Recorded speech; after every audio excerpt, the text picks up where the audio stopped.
जय श्री राम।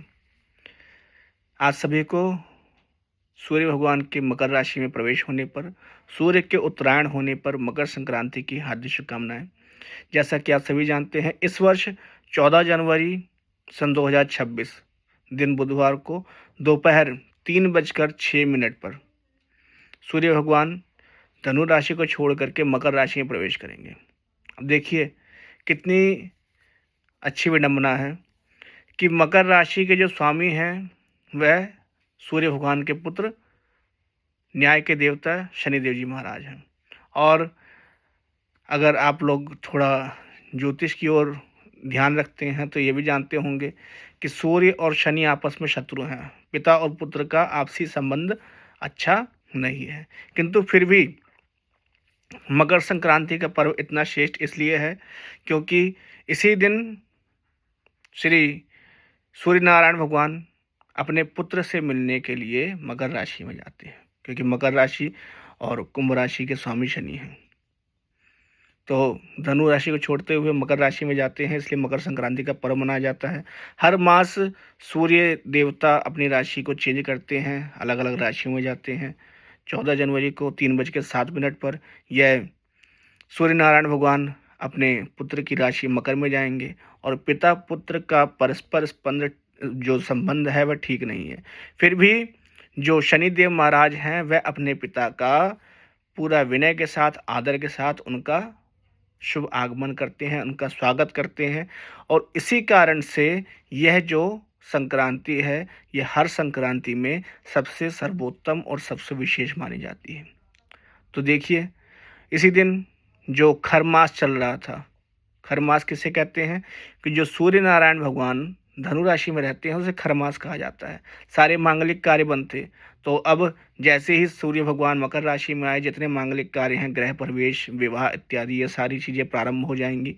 मांगलिक कार्यों का प्रारंभ होगा, सूर्य भगवान उत्तरायण आ जाएंगे और इसी के साथ साथ खर मास की समाप्ति। खर मास के साथ साथ इस वर्ष एक विशेष संयोग बन रहा है जो गत 35 वर्षों बाद यह आया है। क्या संयोग है कि इस वर्ष की जो संक्रांति है, जो मकर संक्रांति है, वह एकादशी तिथि के दिन पड़ रही है। षटतिला एकादशी का जो पर्व है वह भी इसी दिन मनाया जाएगा।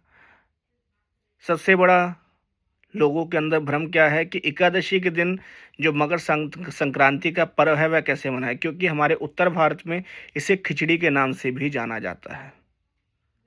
नाम अनेक लेकिन पर्व एक। कहीं इसे पोंगल कहा जाता है, कहीं इसे मकर संक्रांति कहा जाता है, कहीं खिचड़ी कहा जाता है। तो इस दिन हम लोग अन्न इत्यादि का, खिचड़ी इत्यादि का, इन सब चीज़ों का दान करते हैं। लेकिन संक्रांति एकादशी के दिन पड़ने के कारण इस दिन खिचड़ी का सेवन नहीं किया जाएगा और उसका दान जो है वह संकल्प करके रख दिया जाएगा। उसका दान भी हम नेक्स्ट डे 15 तारीख को करेंगे, ताकि जो एकादशी पे अन्न का अर्थात अक्षत का जो दोष लगता है वह दोष हमें प्राप्त ना हो। इसीलिए जो एकादशी का भ्रम है उससे आप लोग निश्चिंत रहिए। श्री हरि नारायण का तिल के साथ दान अवश्य करिए। काले तिल, सफ़ेद तिल, भूरे तिल, किसी भी प्रकार के तिल का प्रयोग करके उस तिल से भगवान विष्णु की पूजा करिए। तिल डाल करके स्नान करिए, जल में अपने तिल डाल लीजिए, गंगा जल डाल लीजिए, स्नान करिए और उसके साथ साथ तिल से ही भगवान विष्णु के 108 नामों का उच्चारण करके श्री हरि विष्णु की पूजा करिए। श्री हरि विष्णु का तिल के द्वारा हवन करिए, जिससे आपको पुण्य की प्राप्ति होगी और साथ ही तिल का दान भी अवश्य करिए। आगे और जानते हैं कि सूर्य भगवान के इस पावन पर्व पर और क्या करना चाहिए। प्रातःकाल जितना जल्दी हो सके सूर्य भगवान को अर्घ अवश्य दें। अर्घ में विशेषतर तांबे के लोटे में जल लेकर के, गंगा जल मिला करके, रोली तिल, काले तिल या सफ़ेद तिल, प्रयास करिए कि काले तिल, अन्यथा ना मिले तो सफ़ेद तिल स्वाभाविक है मिल जाता है, उसका प्रयोग करिए। साथ ही लाल रंग के फूल डाल करके सूर्य भगवान को अर्घ्य दीजिए। इसी दिन एक विशेष संयोग भी बन रहा है कि इस वर्ष 14 जनवरी को मकर संक्रांति के साथ साथ षटतिला एकादशी और साथ ही साथ सर्वार्थ सिद्धि योग भी बन रहा है। तो अगर किसी का कार्य कई दिनों से रुका हुआ है तो 14 जनवरी को वह कार्य आप करने का प्रयास करिए, आपका वह कार्य अवश्य बनेगा। श्री हरि विष्णु की कृपा भी आपको अवश्य प्राप्त होगी। तो इसी प्रकार से इस वर्ष 14 जनवरी को दिन बुधवार दोपहर को 3:06 के बाद से पुण्य काल में श्री हरि विष्णु के निमित्त, सूर्य नारायण के निमित्त और शनिदेव के निमित्त खिचड़ी का जो संकल्प है वह करके रख दीजिए। नेक्स्ट डे उसको, जिसको भी आप दान देना चाहते हैं, डोनेट करना चाहते हैं, भंडारा लगाना चाहते हैं, वह करिए। साथ ही काले तिल का दान अवश्य करें।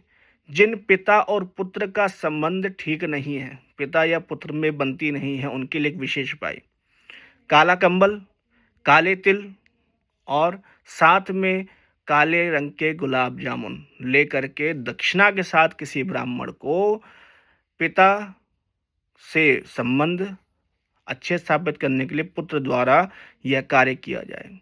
जिसके संबंध ठीक नहीं है उनके लिए विशेष उपाय।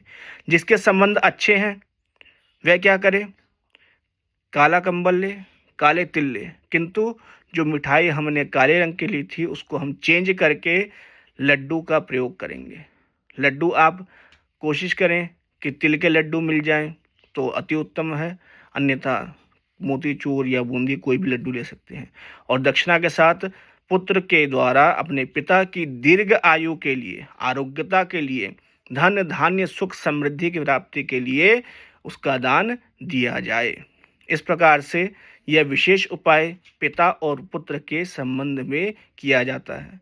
अगर किसी के घर में पितृदोष है तो वह संक्रांति के दिन अपने पितरों के उस दोष को शांत करने के लिए, पितरों की संतुष्टि के लिए तिल से तर्पण अवश्य करें।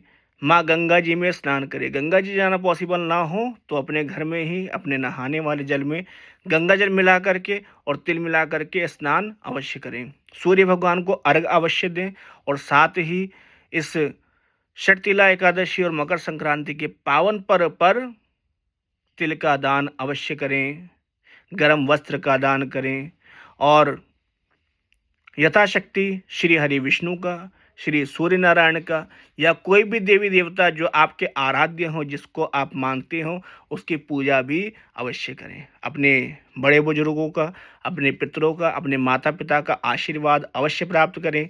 इस दिन अपने पिता, अगर वह गोलोक धाम को प्रस्थान कर गए हैं तो उनके चित्र के सामने जाकर के उनको प्रणाम करिए, उनसे आशीर्वाद प्राप्त करिए। और अगर आपके पिता आपके साथ रहते हैं तो उनसे उनके चरण स्पर्श करके उनको प्रणाम अवश्य करिए, उनसे आशीर्वाद अवश्य प्राप्त करिए और अपने इस पर्व को मंगलमय बनाइए। मेरी यही मनोकामना है कि आपका यह पर्व आपको धन धान्य सुख समृद्धि ऐश्वर्य प्राप्त कराए और आपका यह पर्व मंगलमय हो। जय श्री राम। पुनः आप सभी को मकर संक्रांति की ढेरों ढेरों शुभकामनाएं। जय श्री राम।